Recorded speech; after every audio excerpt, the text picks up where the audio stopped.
네, 저희가 함께 오늘 사도행전의 말씀을 보면서 이제 리딩 지어스 5권 우리 5번째 시간을 가지려고 합니다. 오늘 함께 나누게 될 부분은 저희가 지난번에 복음서를 4번 다루게 되었는데요. 오늘은 사도행전 그 부분을 이번 주와 다음 주를 통해서 2번 정도 이렇게 나눠서 진행을 하려고 합니다. 우리 복음서의 핵심은 무엇일까라고 생각해 보면 뭘 것 같으세요? 복음서의 핵심.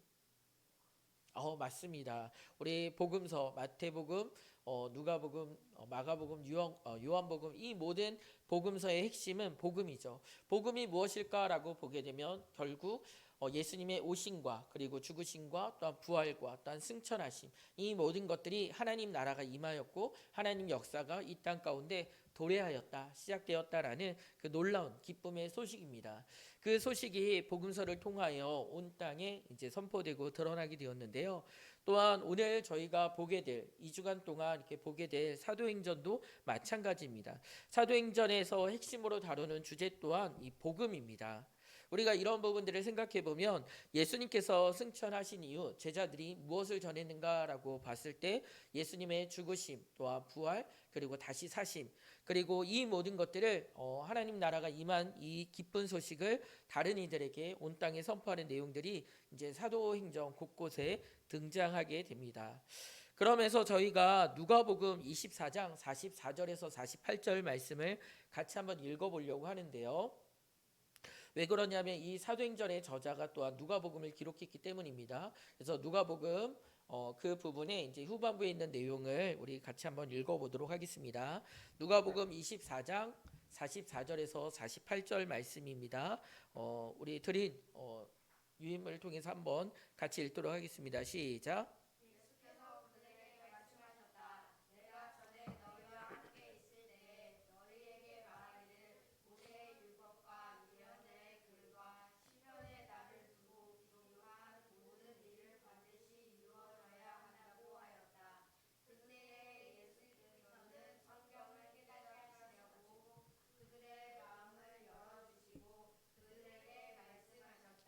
이렇게 기록되어 있다. 곧 그리스도는 고난을 겪으시고 사흘째 되는 날에 죽은 자 가운데서 살아나실 것이며 그의 이름으로 죄를 사함받게 하는 회개가 모든 민족에게 전파될 것이다 하였다.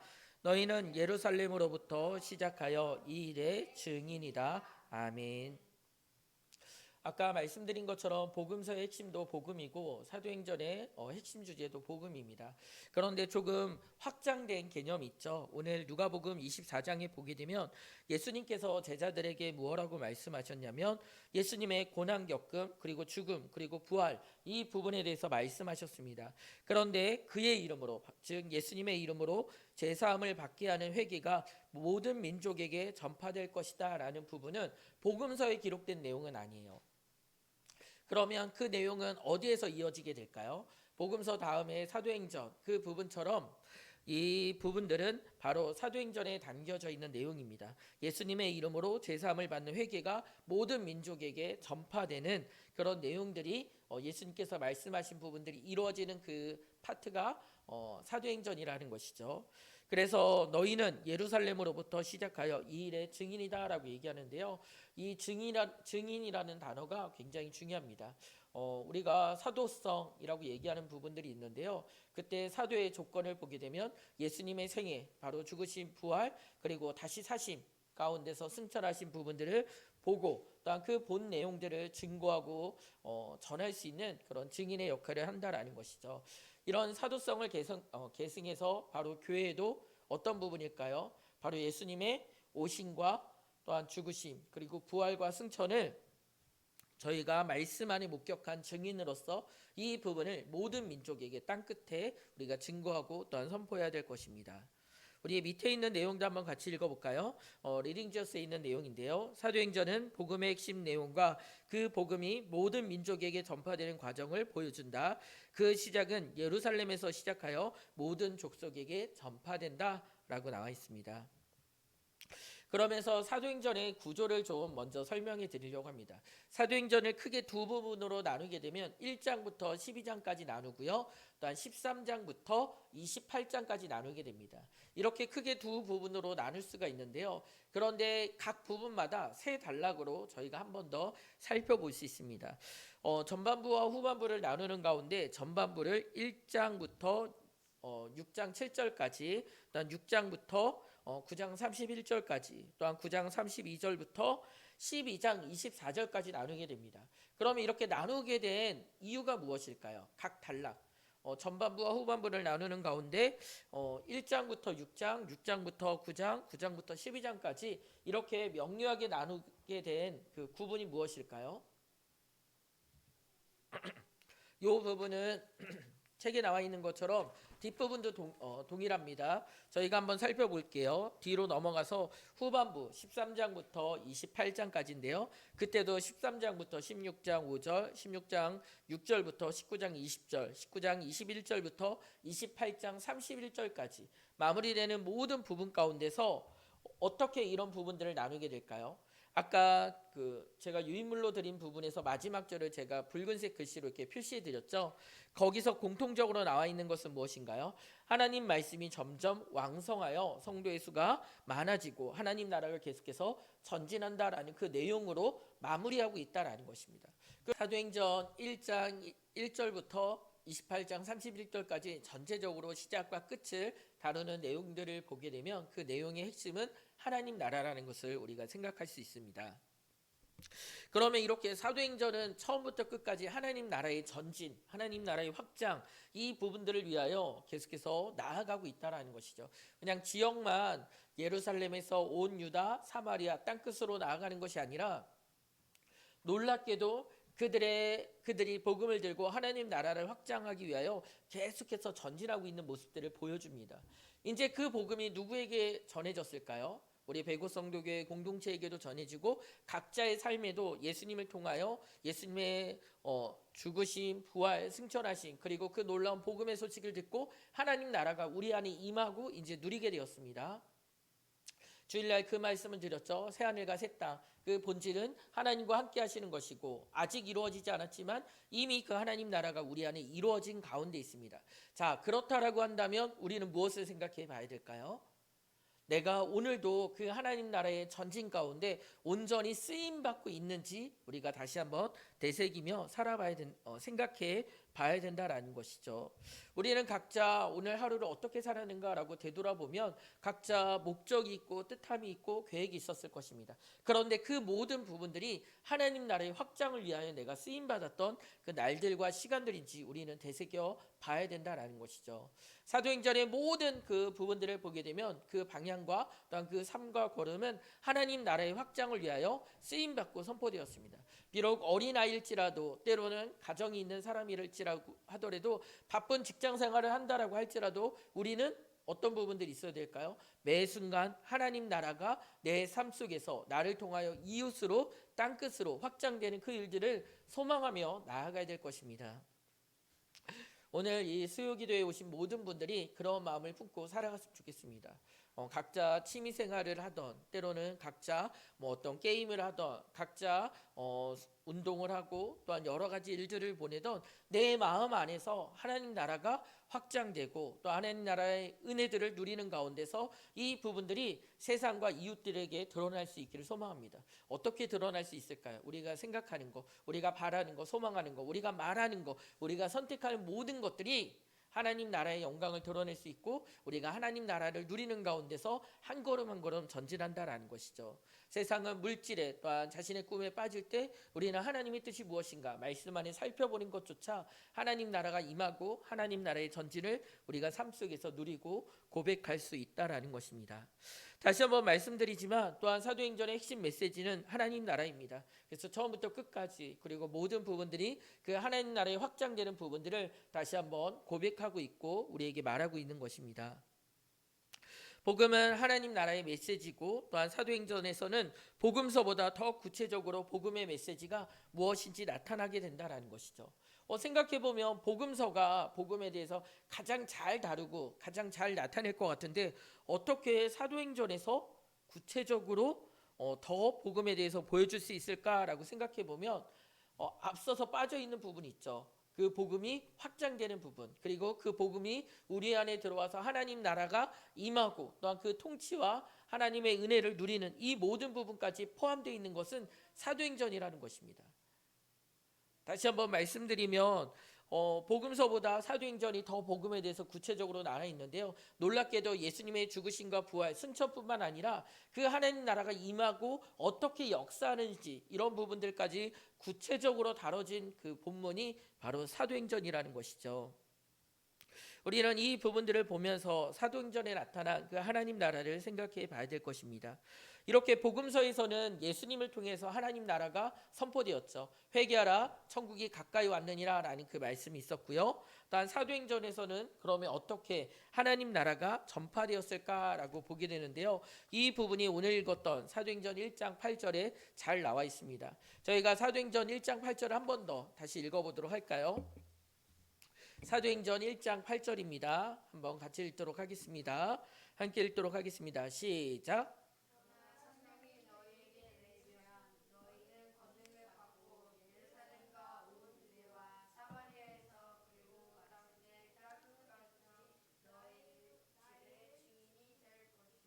네, 증인이 된다라는 것은 바로 앞서 일어난 그 복음을 선포하고 전파한다라는 것이죠.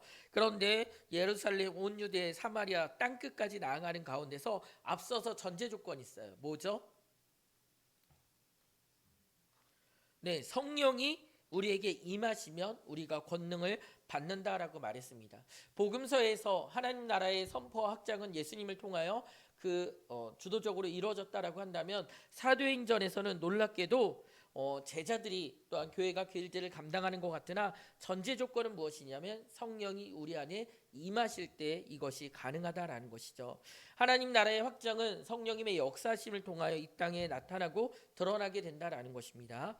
그 일 때문에 사도행전에서는 처음에 중요한 사건을 다루고 있어요. 그것은 무엇이냐면 오순절 성령 강림 사건을 다루고 있다라는 것입니다. 그래서 어떤 이들은 그냥 성령께서 임하시는 가운데 성령께서 행하시는 수많은 능력과 그런 권세를 이렇게 드러내는 장면이라고 생각하는 경우도 있는데요. 그런 부분이 아니라 정말 이 복음을 완성하는 가운데서 아주 중요한 구속사적 사건이라는 것이죠.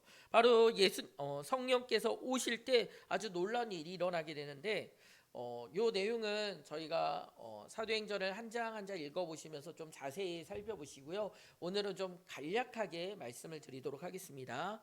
이제 마가의 다락방에서 150 문도가 성도가 모여서 예수님께서 말씀하신 대로 보내실 보혜사, 또 다른 보혜사 성령님을 기다리는 그런 장면으로 이렇게 나오게 되죠. 그런데 놀랍게도 불의 혀 같은 성령님의 임하신 가운데서 거기에 모인 사람들이 어떻게 고백하냐면요. 각 나라 각기 다른 언어로 말하기 시작하는데 놀랍게도 그 지역에는요. 오순절로 인해서 예루살렘에 각 나라의 수많은 사람들이 그곳에 모여 있었습니다. 근데 제자들이 각 나라 언어로 말하는 가운데 그들이 모두 놀랍게도 하나님의 그 복음 그 복된 소식을 듣게 되었고요. 또한 그분을 찬양하고 높이는 그런 일들이 일어나게 됩니다. 이 얘기는 무엇일까요? 하나님 나라, 하나님의 통치가 이루어지는 그 놀라운 모습을 보여주는데 한 왕이신 예수 그리스도를 통하여 또한 드러난 그 복음을 통하여 수많은 각기 다른 나라의 언어를 쓰는 다른 백성들이 어떻게 되나요? 한 백성으로 모여 하나님 앞에 영광 돌리게 된다라는 것입니다.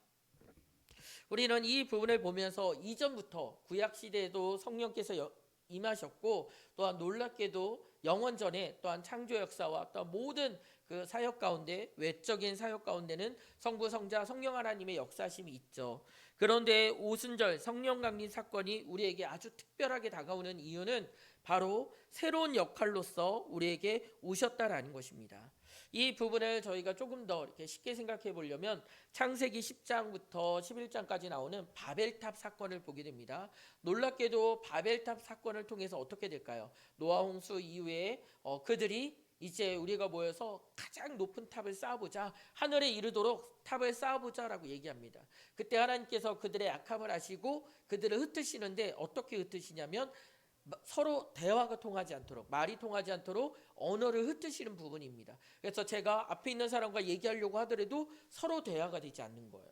그렇게 흩는 그런 장면이 나오게 됩니다. 그런데 오순절 사건은 완전히 반대되는 부분이죠. 하나님의 영광을 드러내는데 서로 각기 다른 언어를 쓰던 사람들이 이제 한 마음으로 한 왕이신 그 예수 그리스도의 그 복음을 깨달아서 그들이 하나님 앞에 나아가는 장면이 있게 되죠. 놀랍게도 그들이 한 언어로, 각 나라 언어로, 방언으로 얘기하는데 그 모든 것들이 하나님의 영광을 돌리며 나아가게 된다는 것입니다. 이전의 바벨탑 사건은 언어가 흩어지면서 백성들이 흩어지는 사건이었는데요. 오순절 성령 강림 사건을 통해서 놀랍게도 다시 그들이 한 공동체로, 한 백성으로 하나님 앞에 서게 되는 그 놀라운 사건이라는 것을 보게 됩니다. 우리는 이 성령의 놀라운 역사가 사도들과 제자들의 설교에서 조금 더 구체적으로 나타나는 것을 볼 수가 있습니다.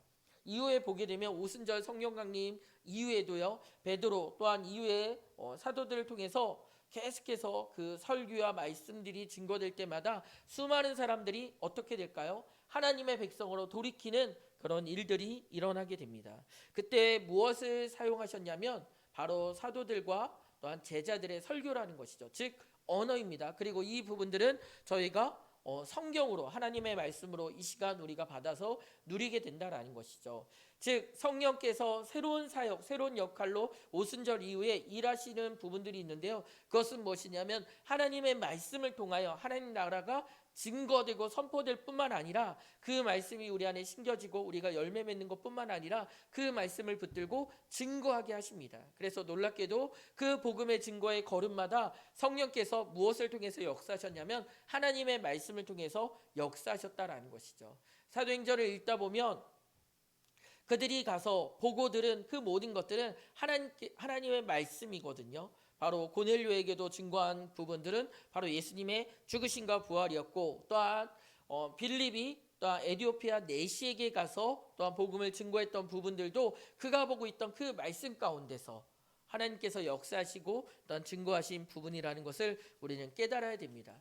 자, 오순절 사건 이후에 그 언어가 흩어졌던 그 가운데서 이제 우리가 한 말씀을 통해서 우리가 이제 한 백성으로 세워집니다. 그래서 미국에 있는 교회나 안 그러면 아프리카에 있는 교회나 각 나라 언어지만 동일하게 하나님 말씀, 성경 66권을 통하여 우리가 한 말씀으로 하나님 앞에 서고 하나님께 영광 돌리며 나아간다라는 것이죠. 그리고 그 말씀을 깨닫게 해주시는 분이 성령님이시기 때문에 저희가 리딩저스 말씀을 읽는 것뿐만 아니라 날마다 매일 성경을 할 때도 어떻게 될까요? 하나님께 도움을 구하고 하나님 이 말씀을 깨달을 수 있도록 지혜와 능력을 구하는 가운데 우리가 그 말씀을 의지하며 나아가야 됩니다. 지금 스가랴의 말씀을 다루고 있죠. 스가랴의 말씀 어떤가요? 오늘 환상 가운데 1장 7절부터 마지막 21절까지 정말 그 말씀이 무슨 뜻인지 우리는 알 수 없어요. 그래서 때로는 인간적인 주관적인 방법으로 해석하는 경우들도 있고 이것이 무엇이지 어렵다라고 책을 덮고 넘어가는 경우들도 있습니다. 그때마다 우리에게 가르쳐 주시고 깨닫게 해주시는 분이 누구실까요? 네, 하나님이신 성령님. 그래서 그 성령님께 우리가 날마다 지혜를 구하며 그 말씀을 보아야 된다라는 것이죠.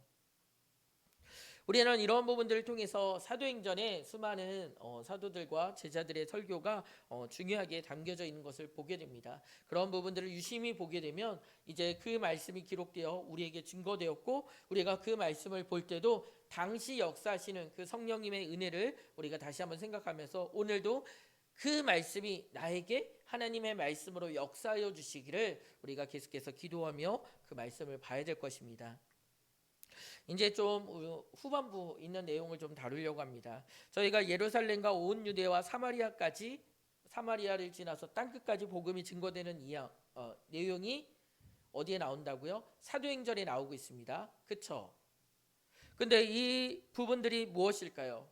복음의 핵심은 그들에게 용서를 선포한다라는 것이죠. 회개하라. 그리고 너희가 하나님께 돌이키라 라는 그 내용입니다. 그리고 이 부분은 예루살렘에서부터 시작했다라고 나와 있습니다. 예루살렘에서는 얼마 전에 어떤 일들, 어떤 사건이 있었을까요? 바로 제자들이 그렇게 따르고 사랑했던 예수님이 로마 군사들을 손에 이끌려가 수많은 모욕과 또한 고통 가운데서 십자가에 달리셨고 예수님이 죽으신 그 일들입니다. 물론 로마 병정들이 앞세워서 그런 일들을 했지만 실제 그 일을 주도했던 사람들은 누구일까요? 대제사장들과 서기관들과 바리새인들, 전체 그 사람들이죠. 그 사람들이 모여 있는 곳이 바로 예루살렘입니다. 만약 내가 제자고 또한 다시 하나님의 사랑을 또한 깨달아서 주님께 돌이킨 그 베드로라고 생각해 보세요. 제일 먼저 생각나는 것이 무엇일까요? 저 사람이 예수님을 고발했어. 저 사람이 예수님을 죽이고자 했어. 저 무리가 예수님을 향하여 십자가에 달라라고 외쳤어. 저는 이게 먼저 떠오를 것 같아요. 그 상황이 어떻게 하겠어요? 무협지에 보면 그런 표현들이 있어요. 내 부모의 원수, 내 스승의 원수, 이런 표현하면서 오히려 그들을 대적해서 죽이려고 할 거예요. 그런데 놀랍게도 성령님의 놀라운 역사와 은혜를 누리는 가운데 베드로가 선포했던 것은 형제여, 그들을 형제라고 부르면서 그들에게 바로 예수님의 죽으심과 부활의 참된 의미가 무엇인지 그들에게 선포하여 그들이 죄에서 돌이켜 마지막에 그 심판 가운데 놓이는 것이 아니라 하나님의 백성으로 주님 앞에 돌이키기를 그들에게 간구하고 선포했다라는 것입니다. 저는 이 사실이 너무나도 중요하고 또 우리가 기억해야 될 것이다라고 생각합니다. 왜 그러냐면 이 복음의 핵심은 무엇일까요?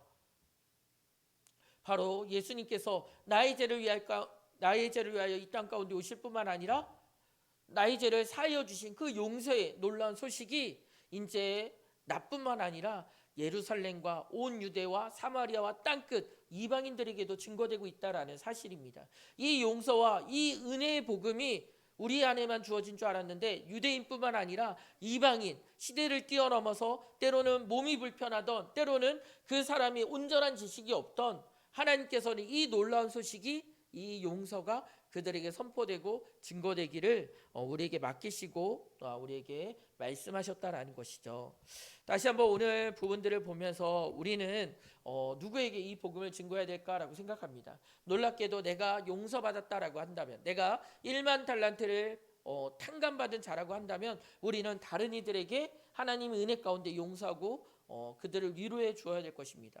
탕자가 돌이켜서 아버지의 사랑을 깨달았다고 한다면 첫째 아들조차 놀랍게도 다른 이들에게 그 사랑을 베풀고 나아가야 된다라는 것이죠. 우리는 이 복음서를 통해서, 사도행전을 통해서 복음이 선포되고 증거될 때마다 하나님께서 그들을 사랑하시고 그들을 긍휼과 은혜 가운데 용서하신 장면들을 보게 될 것입니다. 그렇다라고 한다면 우리의 삶도 복음을 증거하고 이 복음을 증거하는 가운데 그것이 내게 주장되고 또 우리가 그 말씀대로 살아간다라고 한다면 우리도 당연히 다른 이들을 향하여 긍휼과 사랑과 용서로서 다가가야 된다라는 것이죠. 나는 예수님을 믿고 나는 구원받고 당신 그렇지 못했습니다라고 선을 긋는 것이 아니라 우리는 누구를 만나던 그들을 향하여 어떻게 해야 될까요? 주님의 사랑을 품고 그들을 용서하고 섬기는 가운데 나아가야 될 것입니다. 이런 것이 하나님 나라의 확장과 또한 그 섬김의 모습이었다라는 것이죠. 사도행전을 보면서 그러한 부분들을 우리 마음에 품고 다시 한번 생각하면서 하나님 앞에 나아갈 수 있기를 우리 함께 기도합니다. 이 시간 주님 앞에 기도 올리도록 하겠습니다. 할렐루야. 사랑과 은혜가 많으신 하나님 아버지, 오늘 특별히 이 거친 목소리 가운데 주님 사도행전에 또한 주님 말씀 가운데 담겨진 그 의미들을 다시 한번 증거하며 되새깁니다.